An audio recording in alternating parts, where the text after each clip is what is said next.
नमस्कार, India TV पर आपका स्वागत है। मैं हूं आपके साथ पवन नारा। सोमनाथ स्वाभिमान पर्व के जरिए 1000 साल के इतिहास की कई परतें उखड़ने लगी हैं।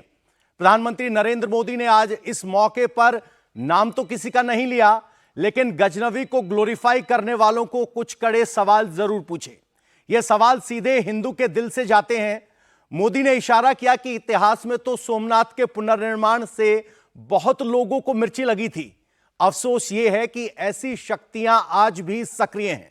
ये देश को बांटना चाहती हैं, हिंदुओं में हीन होने की भावना को भरे रखना चाहती हैं, हिंदुओं को हारी हुई कौम बताती हैं। इन्होंने इतिहास को ऐसे लिखवाया कि हिंदुत्व पर गर्व न रहे। मोदी का मैसेज साफ था, दीवार तोड़ने वाले सनातन का हौसला नहीं तोड़ पाए। मोदी के निशाने पर वो हैं जिसने तुष्टीकरण के जरिए समाज को बांट दिया। मोदी ने आज जो भाषण दिया वो चुनावी नजरिए से भी देखा जाना चाहिए या फिर सांस्कृतिक पहचान के गर्व के तौर पर। क्या इस भाषण में बंगाल और तमिलनाडु के चुनाव का तड़का लगा हुआ है? क्या हिंदू स्वाभिमान का शंखनाद उन 5 राज्यों को सुनाया जा रहा है जहां चुनाव होने वाले हैं? सोमनाथ में जिस गर्व और पर्व की बात हो रही है, यह सनातन को जगाने का अनुष्ठान है। विरोधियों के शब्दों में कहें तो क्या चुनावी इवेंट है? आज इसी पर होगी बात, लेकिन सबसे पहले मोदी ने क्या कहा वो सुनते हैं। दुर्भाग्य से आज भी हमारे देश में वो ताकतें मौजूद है, पूरी तरह सक्रिय हैं, जिन्होंने सोमनाथ पुनर्निर्माण का विरोध किया। आज तलवारों की जगह दूसरे कुत्सित तरीकों से भारत के खिलाफ षड्यंत्र हो रहे हैं और इसलिए हमें ज्यादा सावधान रहना है। हमें खुद को शक्तिशाली बनाना है, हमें एक रहना है, एकजुट रहना है, ऐसी हर ताकत को हराना है जो हमें बांटने की साजिश रच रही है। तो सुना आपने, अब आपका मेहमानों से तारुफ करवाते हैं। प्रदीप भंडारी प्रवक्ता बीजेपी के हैं, मोहम्मद फैज खान साहब हैं संयोजक मुस्लिम राष्ट्रीय मंच के, चंद्रमोहन शर्मा जी हैं नेता कांग्रेस के, और मुमताज आलम रिजवी साहब हैं मुस्लिम स्कॉलर हैं। पहला सवाल तो प्रदीप भंडारी जी आपसे यही है कि वो ताकतें कौन सी हैं जिनका प्रधानमंत्री नरेंद्र मोदी जिक्र तो करते हैं, नाम नहीं लेते? बहुत बहुत धन्यवाद। पहले तो आज का दिन ऐतिहासिक है। मेरे साथ आपके काफी युवा साथी मेरे साथ बोलिए जय सोमनाथ। जय सोमनाथ। फर्क आपने देख ही लिया कि यहाँ पे कांग्रेस के प्रवक्ता जय सोमनाथ तक नहीं बोल पाए, क्योंकि इसमें उनको लगता है कि अगर ये जय सोमनाथ बोलेंगे तो इनका वोट बैंक हट जाएगा। ये रही ताकतें वो। पहली बात। दूसरी बात, मैं आपको बताता हूं ताकतें। कांग्रेस का आज एक नेता, सीनियर नेता उदित राज, जिसको राहुल गांधी ट्वीट करता है, वो कहता है कि आक्रांताओं ने मंदिरों को नहीं लूटा, लुटवाया गया। तो ये तो क्लीन चिट महमूद गजनी, औरंगजेब, बाबर सबको दे रहे हैं।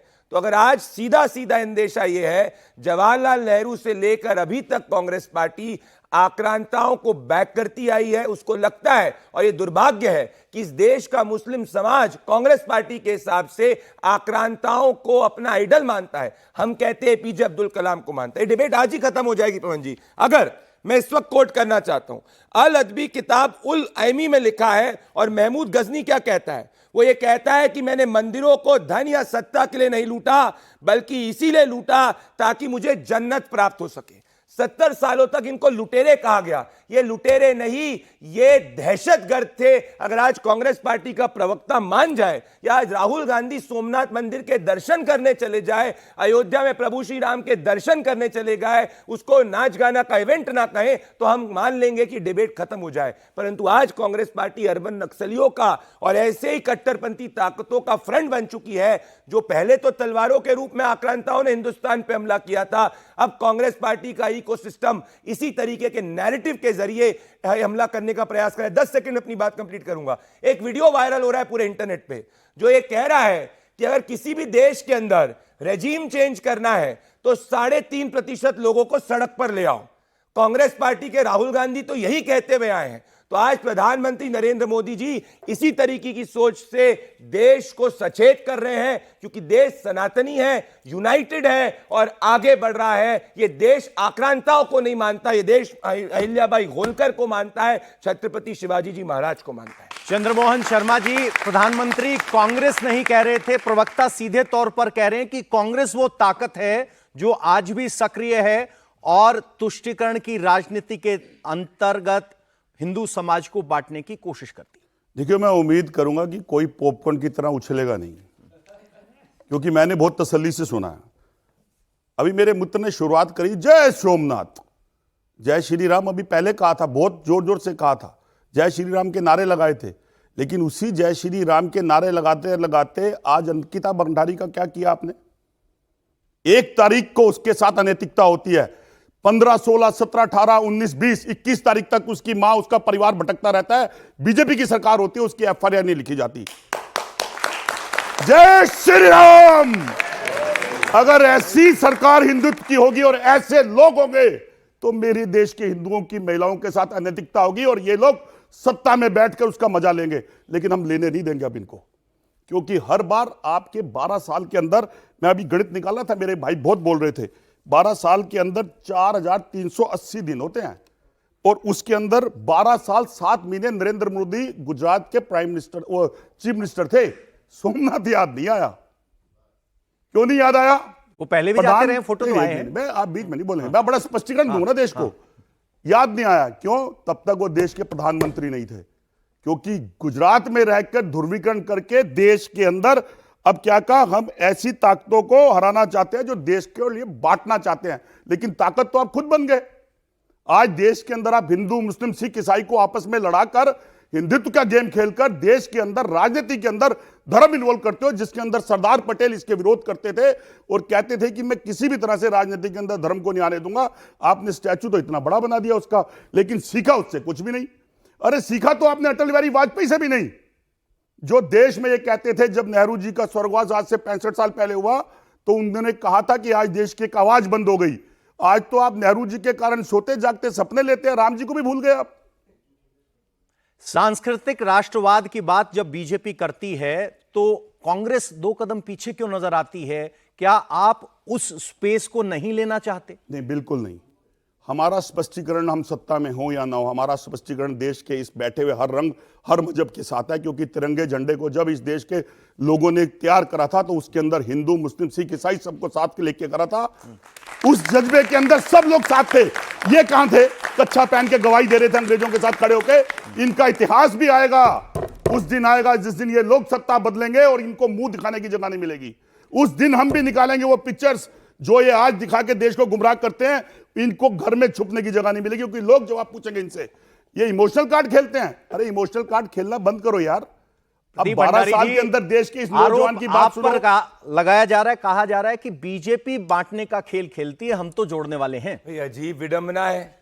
हिंदू समाज की बात करो तो इनको बांटने की बात होती है। मुसलमान गजनी गजनी गजनी गजनी करते, तब इनको बांटने की बात नहीं दिखती। यही इनकी हिंदुओं के प्रति घृणा है। मैं तथ्यात्मक बात करना चाहूंगा। इन्होंने कहा कि प्रधानमंत्री जी ने सोमनाथ की बात, प्रधानमंत्री बनने के बात करी। ये जब देखिए मुख्यमंत्री नहीं थे तब भी सोमनाथ मंदिर की बात करते थे, जब मुख्यमंत्री थे तो अटल बिहारी वाजपेयी जी के साथ भी तब भी सोमनाथ मंदिर की बात करते थे। अरे हजारों साल तक ये देश बात करेगा कि जवाहरलाल नेहरू ने सरदार पटेल को पत्र लिखा कि सोमनाथ मंदिर को मत बनने दो, उसके पैसे से मस्जिद बनाओ। यह धर्म संभाव नहीं होता, यह तुष्टीकरण होता है, तुष्टीकरण होता है और इससे देश को हम जलने नहीं देंगे। आज की सच्चाई यही है कि प्रधानमंत्री नरेंद्र मोदी जी के शासनकाल में एक भी बड़ा दंगा पूरे देश में कहीं नहीं हुआ। कांग्रेस शासनकाल के अंदर हिंदू और मुसलमान आपस में दंगे में लड़ते थे, जिससे इनकी वोट बैंक की राजनीति चलती थी। अरे अंकिता भंडारी की बात करोगे, CBI case, Bharatiya Janata party की सरकार ने सीबीआई इन्वेस्टिगेशन ऑर्डर करी। आज ही आपके एमएलए मौलूम अली को 15 साल की सजा हुई है रेप के आरोपों के अंदर। आपकी प्रियंका वाड्रा जाके कठुआ के रेपिस्ट के लिए खड़ी होती है, हम उसमें नहीं देखते। कुलदीप सेंगर के भी सीबीआई की बात करने वाले भारतीय जनता पार्टी की सरकार होती है। आपके जैसे नहीं दूरबीन निकाल के देखते कांग्रेसी है, कांग्रेसी है, कांग्रेसी है, तो छोड़ दो। वापस से कहूंगा, इस मुद्दे पे मैं 6 घंटे बहस करूंगा, पर आज मुद्दा है सनातन। जब भी सनातन के मुद्दे की बात होती है इनको हर दूसरा मुद्दा याद आता है। आज जय श्री राम से लेके जय सोमनाथ से लेके जय हर हर महादेव हो चुका है। इनके मुंह से अभी भी क्यों नहीं निकला? इनका कोई भी बड़ा नेता अयोध्या क्यों नहीं गया? इनका कोई भी बड़ा नेता अगर सोमनाथ में राजनीति नहीं है तो क्यों नहीं स्वीकारता? अरे कांग्रेसी ने तो नहीं तोड़ा था ना, गजनी ने तोड़ा था। इनकी गजनी से क्या रिलेशन है? क्या इनके पूर्वज गजनी है क्या जो इनको गजनी को डिफेंड करना पड़ता है? ये बात है। मैं बताता हूं इनको दिक्कत क्या है। जब सरदार पटेल ने बनाया था सोमनाथ को रिवाइव करने की बात वही थी। ये रहा नेहरू जी का लेटर। नेहरू जी लिखते हैं डॉक्टर राजेंद्र प्रसाद को, और आप सब युवा आपसे पूछना चाहता हूं, अपने मम्मी पापा से भी पूछेगा, मुझे इस बात का दर्द है जवाहरलाल नेहरू कि सोमनाथ मंदिर को वापस बनाया जा रहा है, इससे अच्छा ये पैसा तो मस्जिद में लगाओ। क्या ये सही है? ये तुष्टीकरण है। हम सबको हमारा अधिकार है कि हम मंदिर भी जा सकते हैं और मस्जिद भी जा सकते हैं। इनको लगता है कि हिंदू मंदिर जाए तो उसको ग्लानि महसूस हो, इसी के खिलाफ हम लड़ रहे हैं, क्योंकि भारत विकास और विरासत दोनों से चलता है, ना कि सिर्फ एक से। प्रियंका गांधी लोकसभा में कहा था कि अगर नेहरू ने गलत किया है तो एक सदन बुला लो, चर्चा कर लो, उसके बाद फिर भारत की बात होगी। कांग्रेस पार्टी ऑफिशियली जवाहरलाल नेहरू के इन कृत्यों के लिए माफी मांग ले, हम बंद कर देंगे। कब मांगे? आपसे कहा जा रहा है कि माफी मांगनी पड़ेगी। जिस तरह के कृत्य किए गए, आपको इस बात की चिंता ज्यादा थी कि अगर सोमनाथ मंदिर बनेगा तो भारत की वो सेकुलर छवि नहीं रह पाएगी। ये आपकी नजरिए में सेकुलर कौन है? क्या मंदिर जाने वाला सेकुलर नहीं? देखिए, बिल्कुल माफी मांगनी पड़ेगी आज किसी को तो, क्योंकि ये तो महात्मा गांधी को भी गलत कहते हैं, लेकिन देश के प्रधानमंत्री 90 डिग्री के एंगल में जाके विदेश में जाते हैं, महात्मा गांधी कहते झुक जाते हैं। माफी मांगनी पड़ेगी इनको, क्योंकि इनके देश के लोग, इनके देश के खुद के नेता महात्मा गांधी को गोली मारते हैं, नेहरू के प्रति बोलते हैं, और उसी बीच में नहीं, पॉपकॉर्न नहीं, पॉपकॉर्न नहीं, पॉपकॉर्न नहीं, पॉपकॉर्न नहीं, बिल्कुल नहीं, बिल्कुल नहीं। देखिए, बिल्कुल इंटरप्ट कर रहा है। महात्मा गांधी के ये गोली मारने वाले इनके लोग कैसे आदत है, ये लैग तोड़ते हैं, क्योंकि जब ये गर्म होते हैं पॉपकॉर्न की तरह उछल पड़ते हैं। ये मेरा निवेदन है, आप अच्छे प्रवक्ता मत करें, मैं नहीं बन रहा बोलूंगा। अरे मैं तो सुन रहा हूं, एक बार पूरा होने, क्यों घबरा रहे हैं आप? इनकी आपत्ति ये है कि महात्मा गांधी को गोली मारने वालों को इनके लोग मत कहिए। देखो क्या हाल है इनका। चलो बोलो बोलो, झूठ बोलो। सत्ता में रहकर तालियां सुनते हैं, उसके बाद भी घबराते हैं। ठीक है, ठीक है। अब फैसला यह है कि हम कहां कह रहे हैं, हम तो आपकी बात कह रहे हैं। अगर महात्मा गांधी गलत है तो आप 90 डिग्री के एंगल में क्यों झुकते हो? अगर नेहरू जी गलत है तो आप नेहरू जी की नीतियों के अंदर विदेश में जाके डंका क्यों बजाते हो? फिर आज आप प्रधानमंत्री से और देश के पीएमओ से डिक्लेयर करवाओ कि पूर्व प्रधानमंत्री जवाहरलाल नेहरू ने देश के लिए गलत किया, और इसके लिए पूरे वर्ल्ड को आप एक मैसेज डाल दो। है हिम्मत? जिस प्रधानमंत्री की नीतियों के ऊपर वर्ल्ड झुकता है, और देश के प्रधानमंत्री आज भी उस कद के सामने इतने से बोने हैं जैसे भगवान राम को इन्होंने इतना सा बोना कर दिया था, नरेंद्र मोदी को इतना बड़ा कर दिया। एक सवाल पूछा था मैंने, आपको समझना पड़ेगा, क्योंकि आज ये आपके मुद्दों की बात हमें करने नहीं देते। जब हम करते हैं तो ये हमको हिंदू मुस्लिम के ऊपर कह देते हैं। और नरेंद्र मोदी जी ने अभी सूफी के अंदर, सूफी का सम्मेलन हुआ दिल्ली में, क्या कहा ये मैं आपको बता देता हूं। इस्लाम के बारे में क्या बोला कि इस्लाम कभी भी कट्टरता नहीं फैलाता। तो ये कैसे कहते हैं एक देश के मुसलमान को कि वो आतंकवादी और कट्टर है? तो नरेंद्र मोदी जी सही है गलत है, या उनकी डिग्री पे जो सवाल होता है इसलिए उनकी समझ में भी सवाल करेंगे? अब चले, रिजवी साहब उन्होंने सवाल नहीं दिया। बहुत शब्द का इस्तेमाल होता है सेकुलर, तो सेकुलर किसे माना जाए? क्या कोई प्रधानमंत्री अगर मंदिर जाता है तो वो सेकुलर नहीं है, और अगर नहीं जाता है तो क्या उसे सेकुलर मान लिया जाए? बहुत बहुत शुक्रिया आपका। देखिए, सेकुलरिज्म की परिभाषा बहुत डिटेल में और कई बार आ चुकी है। मैं तो कुरान से बात करूंगा। कुरान भी सेकुलरिज्म की बात करता है। कैसे? बिस्मिल्लाहिर्रहमानिर्रहीम, लकुम दीनकुम वले दीन। हमारा दीन हमारे साथ, आपका दीन आपके साथ। यही है सेकुलरिज्म, कि आप जिस दीन पे हैं, जिस धर्म पे हैं, उस पे आप गामजन रहिए, क्योंकि पर्सनल है, और जिस दीन पे हम हैं, धर्म पे, उस पे हम चलते रहें। और यही हमारा भारत देश सिखाता है, ये हमारा संविधान कहता है। ये है सेकुलरिज्म, इसमें कहीं कोई दिक्कत नहीं है। लेकिन जब आप प्रधानमंत्री हैं और आप जब ओथ लेते हैं कि किसी एक खास मजहब को की पैरवी हम नहीं करेंगे, बल्कि तमाम जो मज़ाहिब हैं उनको साथ लेकर के चलेंगे, तो फिर जब एक कलर में आप हर जगह नजर आते हो, तब सवाल उठता है कि आपको तो चुना तो पूरे देशवासियों ने है, लेकिन आप एक तरफ के खड़े नजर आते हो। ये सवाल हो जाता है। अगर उनका एक कलर, उनकी एक धार्मिक पहचान है, तो क्या रिझाने के लिए वो पहचान छोड़ दें? देखिए, ऐसा है, पहचान अच्छी बात है, पहचान से कोई सवाल नहीं है, लेकिन आप एक ही तरह की बात करते हो, एक ही लोगों की बात करते हो। नारा आपने क्या दिया था 14 में? सबका साथ, सबका विकास। ठीक है, आज सबका आप बताइए। प्रयास, नहीं नहीं, सबका विश्वास। हाँ, वो तो अभी बाद फिर अब जोड़ा, वो जोड़ते चले जा रहे हैं, करना किसी को कुछ है नहीं, लेकिन वो जोड़ते जा रहे हैं। आज बात कर रहे हैं सोमनाथ और गजनवी की, और कह रहे हैं कि आज भी कुछ लोग हैं। हाँ, आज कुछ लोग हैं। क्यों? आज के जो गजनवी, उनकी बात क्यों नहीं कर रहे हो जो आज के गजनवी हैं? मैं बता रहा हूं। आप बताइए, काशी कॉरिडोर के नाम पे 200 जो मंदिर तोड़े गए, उसको तोड़ने वाला गजनवी था क्या? अब क्यों तोड़े गए?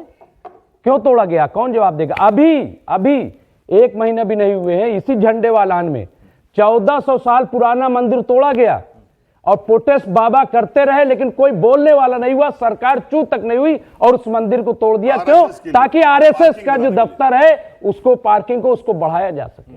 वहां भी अब इस अवैध तरह के- अतिक्रमण था।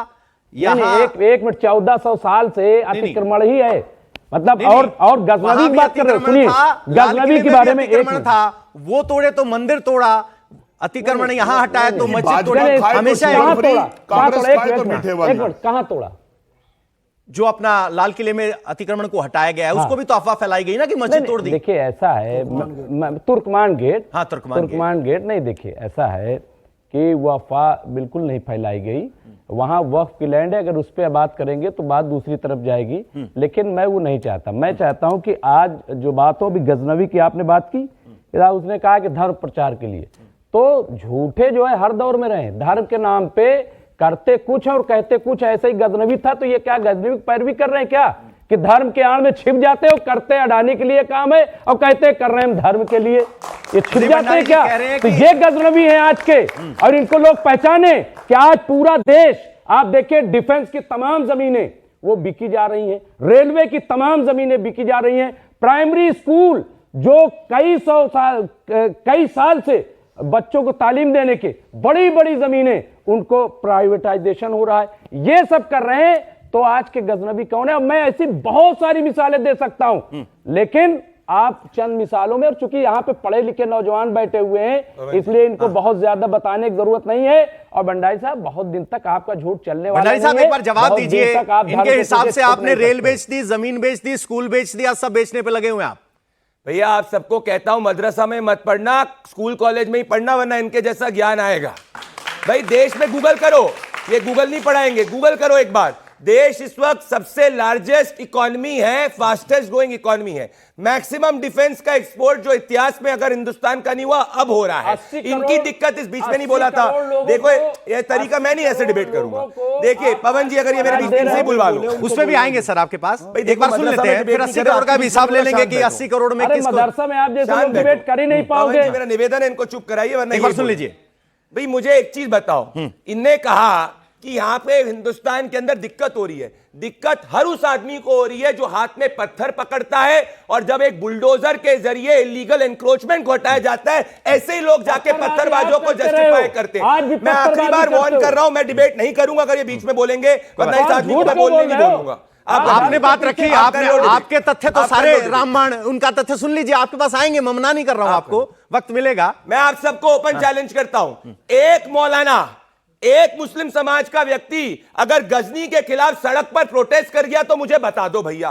कभी एक आक्रांता औरंगजेब के खिलाफ प्रोटेस्ट करा, किसी को देखा? अरे बीच में मत बोलना भाई, ऐसी सिखाते हैं तेरे माता पिता। आप बताइए, आज गजनवी इंपॉर्टेंट है। पवन जी, मेरा निवेदन है, ऐसे तरीका सही नहीं है। अगर डिबेट का फॉर्मेट, बिल्कुल इनको समझाइए, इंडिया टीवी में डिबेट कर रहा हूं, मैं आखिरी बार तुमको वार्न कर रहा हूं, अगर हिम्मत करी ना बीच में बोलने की, हिम्मत मत करना बीच में बोलने की। मैंने बीच में बोला था, ऐसे उंगली मत कीजिए, बीच में नहीं, मैं बीच में बोला था। नहीं, पवन जी, ये तरीका सही नहीं है।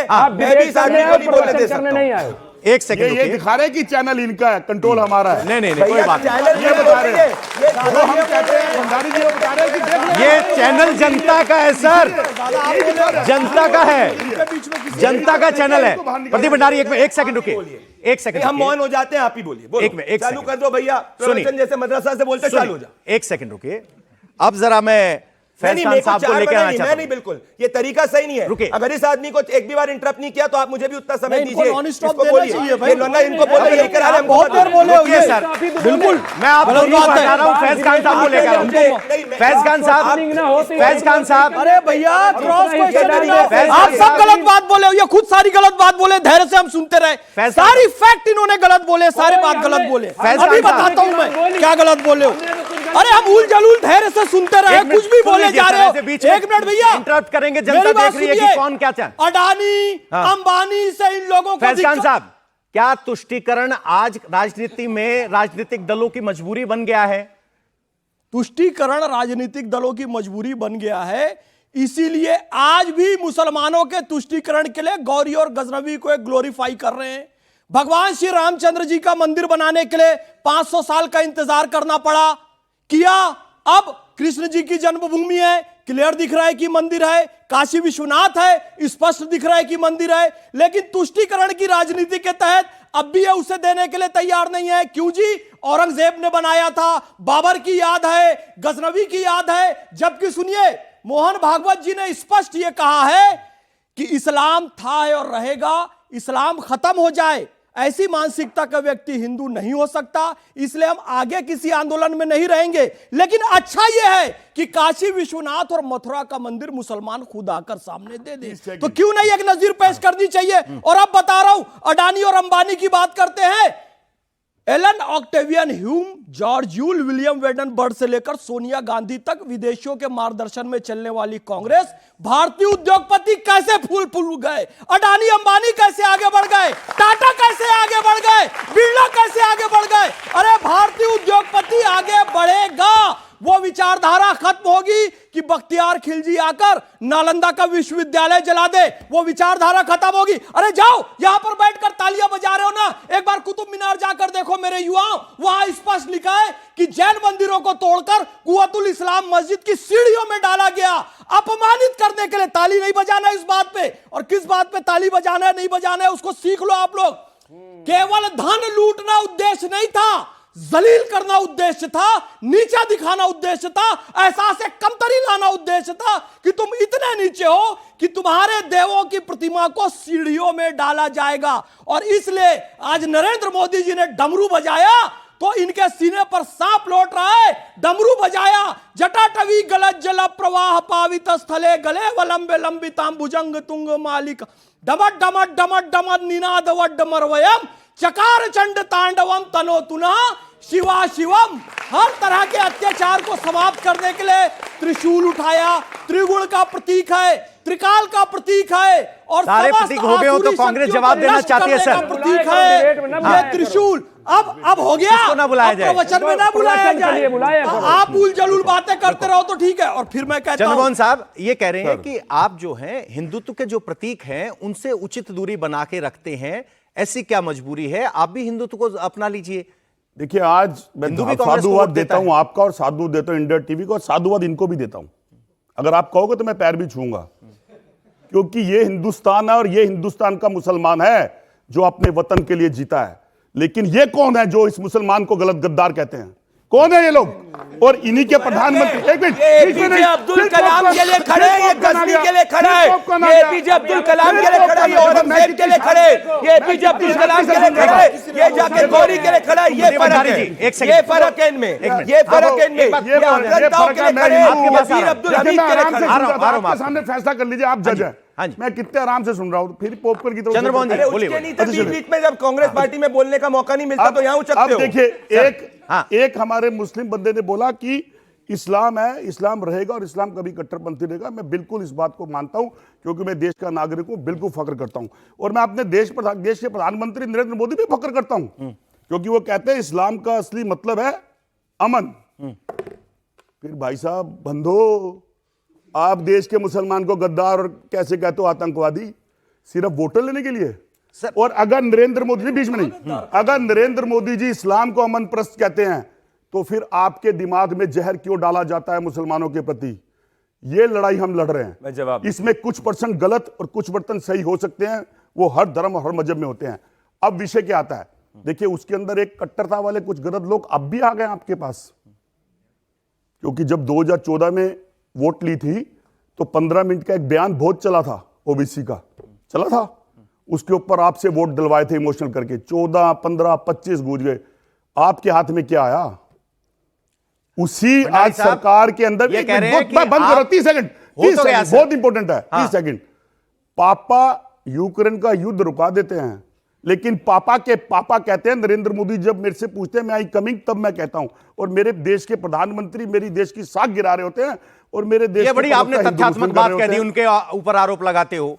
ट्रंप ने कह दिया मैं आई कमिंग को, तो उसको तो इतना अरे तो फिर मैं और आप हिंदुस्तानी पापा हूं। शब्द का इस्तेमाल कर अगर रहे हैं मेरे ऐसे। देश की वो प्रधानमंत्री आयरन लेडी, आओ, अगर भारत देश के कमजोर प्रधानमंत्री था की बात और कर रहे हैं 7 सर। ट्रेन के योद्धा आपके विरोधी सेना नरेंद्र आने मोदी थी, की बात नहीं कर रहे। उसने जवाब दिया था, तो क्या कारण है भंडारी साहब, कि आज की सरकार के पवन जी, प्रधानमंत्री यही वजह है कि आप 3 बार चुनाव हार गए, आप समझ नहीं पा रहे हैं, आप जमीनी हकीकत नहीं समझ पा रहे हैं। भंडारी साहब चली जाती है, वो कह रहे हैं कि आप मुसलमान को आतंकी बताते अगर हैं। एक आवाज मारोगे तो पूरे देश के आपका ही लोग सवाल पूछ रहा हूं हमें चढ़ सर, जाएंगे। आपका सवाल पूछ रहा हूं सर। इतनी ये कह रहे हैं, कांग्रेस कह रही है कि आप मुसलमान को आतंकी बताते हैं।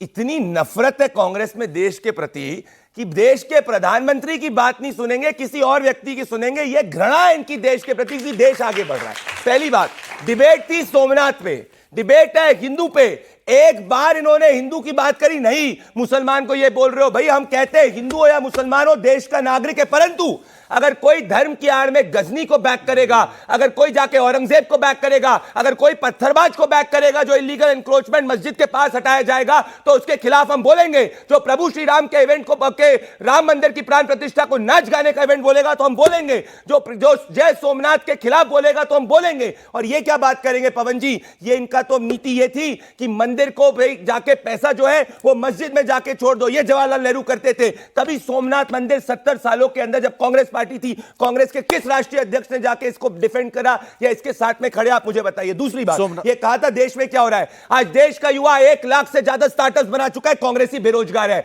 आज देश का युवा स्पेस में आगे बढ़ चुका है, कांग्रेसी बेरोजगार है। आज देश का युवा डिफेंस में आगे बढ़ चुका है, कांग्रेसी बेरोजगार है। अरे पकोड़े तलने वाला भी आज एक स्टार्टअप 100 करोड़ की बना चुका है, कांग्रेसी बेरोजगार है। ये फर्क है सर। बहुत जरूरी प्रश्न है और मैं इसलिए भंडारी जी और फैज साहब से पूछना चाहूंगा। 2-3 चीजें, मैं फैक्चुअल बात कर रहा हूं। बात दंगे, मेरा नाम है डॉक्टर सत्यवीर सिंह गुर्जर, मैं बरेली से हूं, यूपी से। दंगों की बात, जो बार बार दंगे नहीं हो रहे हैं, उसके पीछे बहुत चीजें समझ में आती है लोकल लेवल पे, कि जब आप सत्ता में नहीं होते दंगे बहुत होते हैं, सत्ता में आते ही दंगे बंद हो जाते हैं। उसके पीछे भी कुछ लॉजिक है, आप समझाइए। सवाल पूछिए सर। सवाल है। सवाल यह है कि सरकार अखलाक के केस वापस लेने के लिए पूरा जोर लगा देती है, क्या कारण है? तीसरा, मेरठ में गजनबियों के खिलाफ इतना लोग प्रोटेस्ट कर रहे हैं, हर जगह बुलडोजर चल जाता है यूपी में, टांग में गोली मार दी जाती है, वहां लड़की की मां मार दी गई, लड़की 3 दिन अगवा रही, कल पकड़ी गई, कल जो है उसे वापस लिया पुलिस ने। क्या किया गया और क्या किया जाएगा, क्या उम्मीद करें? ठीक है, कानूनी एक बार एक सवाल जवाब कानूनी रूप से एक्शन लिया जाएगा, घबराए मत। पर मैं इससे पूछता हूं, तारीख पे तारीख। रुक जाओ एक सेकंड, मैं पूछता हूं। नहीं सवाल सुनिए। वो कहाँ है, वो 70 किलो का हाथ कहाँ है? उनका कहना है वो कि कहाँ है आप हाथ? विपक्ष में होते हैं तो दंगे होते हैं, सत्ता में आते हैं तो दंगे बंद हो जाते हैं। अरे भैया, तो लोडेड ये तो सवाल हमारी था। एडमिनिस्ट्रेशन की बात है, हमें तारीफ करनी चाहिए। मुजफ्फरनगर दंगे में सुप्रीम कोर्ट ने क्या कहा? समाजवादी पार्टी जाके मुसलमान की भला करने की बात कर रही थी, दंगे पीड़ितों में धर्म देखने की बात कर रही थी। ये फर्क है, ये फर्क है। ये तो जिहाद की बात करते हैं राजनीतिक दल जाके पार्लियामेंट के फ्लोर से। का नतीजा सामने है। दिशा पटानी के घर जिसने गोली चलाई उसका भी एनकाउंटर हुआ। विकास दुबे महाकालेश्वर मंदिर गया था, लेकिन अपराधी था तो उसका भी एनकाउंटर किया गया। ये जो धर्म खोजना चाह रहे हैं ना, तो विकास दुबे भी मरेगा। जो दिशा पटानी के घर में धर्म नहीं देखिए, अपराधी देखिए। धर्म नहीं खोजो, जो अपराधी है उसमें कार्रवाई हो रही है। गुड़िया, सर मेरा आपसे क्वेश्चन है कांग्रेस से। कहाँ आपने बोला कि बीजेपी जो है वो अंकिता भंडारी पे कोई एक्शन नहीं ले रही, जबकि वो ले रहे हैं, एक्शन कर रहे हैं। आपके जो एमएलए थे कर्नाटका के, उन्होंने क्या स्टेटमेंट दी थी? When rape is a invalid, lie down and enjoy it. How it is? Sir ये कौन सी स्टेटमेंट है? अगर आप उसे जस्टिस प्रोवाइड नहीं कर सकते तो उस पे इनवैलिड कमेंट आप कैसे दे सकते हो? ये शर्म की बात है बेटे, ताली नहीं बजाओ कि यदि किसी लड़की के साथ रेप हो तो वो एंजॉय करे। इतना घटिया बयान, एक सवाल और। घटिया बयान। कांग्रेसी नेता कहता है शर्म आनी चाहिए, हटा तक नहीं अभी तक पार्टी से। अभी उनको क्वेश्चन जवाब अरे जवाब दे देंगे, जवाब मुझे देना है, आग वाला वैलिड क्वेश्चन, यही लोग क्या कहते थे? Valid question. सर एक जवाब ले लेते हैं, तो क्या सर, कहते अरे थे हो ये? गया, वो भी जरा केस वो भी हो देख गया लो करके। सर वो भी देख जब लो। महिला अस्मिता की बात आती क्या है, करते हो जब अरे ट्रिपल हमारी तलाक से महिलाएं हटा? क्या भंडारी साहब सारी रुकिए जरा महिलाएं एक होती है? मिनट। रिजवी साहब, महिलाओं को काटते हो आप। रिजवी साहब, रुकिए जरा। के साथ खड़े थे। सब महिलाएं एक जैसी। हाँ वो देखा हमने मोहन शाहबानों साहब, के जजमेंट चंद्रमोहन में आ साहब। गए थे सड़क पे। शाहबानों के सड़क जजमेंट पे आ में। गए थे। बहुत अरे सारे जरा अपने घर जजमेंट में हैं। महिला को अधिकार मैम ने जो देते सवाल हो। पूछा, छोड़ देते रुकिए हो। भाई साहब, आप ये क्या तरीका है? हर बीच में बोलना है, हर तर्क में बोलना है, ये कोई तरीका थोड़ी होता है। तो देख रहे हो, तो डिलेट कर रहे हो आप। अरे तो आप डिलेट कर रहे हो, रुकिए 2 पढ़ते हैं मिनट। यार, मोहन साहब, क्या महिला के खिलाफ कोई हरकत होती है, उसके साथ दुराचार होता है, तो उसमें पार्टी लाइंस पर आरोप और पार्टी लाइन पर डिफेंस क्यों होना चाहिए? ये तो राजनीति से परे की बात है, अपराधी है वो। देखिए बिल्कुल, अगर कोई ऐसा बयान है वो अनैतिक है और अनैतिकता के ऊपर है। लेकिन सबसे बड़ा प्रश्न तो यही है, मैं भी पूछ रहा हूं अभी, कि अंकिता भंडारी के ऊपर जिस दिल्ली के एक भारतीय जनता पार्टी के, मैं दे रहा सवाल हूं, पूछ लिया अरे मैंने। सर मैं जवाब दे रहा हूं ना, जवाब तो दे दीजिए। अंकिता भंडारी पे जिस दिल्ली के नेता के लिए हुआ, उसकी अपील के लिए कोर्ट में जाके फैसला हो गया और उसका रिजल्ट आ गया। अंकिता भंडारी का रिजल्ट नहीं आया, ये फर्क है। आपने ये क्या फर्क कार्रवाई है। की विधायक के खिलाफ? और इस फर्क का रीजन यह है कि एक जब राजा विधायक के खिलाफ इन्होंने कार्रवाई करी हो, कटुआ के यार, रेपिस्ट के पक्ष में जाके प्रोटेस्ट कर रहे हैं। क्या बात कर रहे हो भैया? क्या आपको बात तो कर रहे हो दर्द आप? होना चाहिए, अंकिता भंडारी अरे है। भैया वो सीबीआई अगर अंकिता भंडारी के लिए प्रदीप नहीं भंडारी को बोलेंगे, दर्द नहीं है, रेप तो फिर करेगा प्रदीप महिला का भंडारी कांग्रेसी, एक सवाल और। महिलाओं को डिफेंड करेगा कांग्रेसी। इसमें भी क्या डिबेट हो सकती है सर? महिलाओं के बिल्कुल, खिलाफ मैं अत्याचार सहमत है, हूं। उसमें कोई इसमें पार्टी क्या देखने की बात है? बात ही मैं नहीं तो कह है। रहा हूं, CBI इसमें जांच कहा एक करिए। दूसरे की बात काट रहे हैं आप। रुकिए जरा। मैम आपके पास, किसके पास माइक है? सर मेरा सीधा सवाल। हाँ सीधा सवाल है मेरा बीजेपी की प्रवक्ता से है कि सोमनाथ का या टेम्पल का कोई इशू होता है तो आप उसे सेक्युलरिज्म से बाहर कर देते हो। ज्ञानपवी और मथुरा का हुआ तो आप कहते हो कि वो सेक्युलरिज्म करिए। ये तो कैसे बीजेपी डिसाइड करिए, हमें समझाइए। हमारे कानों पे पर्दे हैं, आंखों पे पर्दे, हम मुस्लिम नहीं समझ पा रहे। आप ये कैसे डिसाइड कर रहे हो कि सोमनाथ का है तो वो सेक्युलरिज्म से बाहर है, और ज्ञानपवी या मुस्लिम का कोई है, वकाफ है या कोई बाबरी है तो वो सेक्युलरिज्म के हक में आ जाता है? जो जो मंदिर को जिस जिस आक्रांता ने तोड़ा है, हम उसकी सच्चाई बोलेंगे। ज्ञानवापी का सच वहां का मंदिर है, ये सब कहते आए हैं। मथुरा का सच मंदिर है, कृष्ण जन्मभूमि है, सच है। सोमनाथ का सच भव्य मंदिर है और ये सत्य है एक कि उसको गजनी सेकंड, से लेके हर आक्रांता ने क्या तोड़ा है। राजनीति में तुष्टीकरण का इस्तेमाल होता है? क्या तुष्टीकरण का इस्तेमाल होता है? तो कम से कम हमारे युवा इस बात को लेकर सहमत है कि राजनीति में तुष्टीकरण का इस्तेमाल होता है और इसीलिए नेता खुलकर अपने वोट बैंक को रिझाने की कोशिश करते हैं। आप सब हमारी डिबेट में आपका बहुत बहुत शुक्रिया।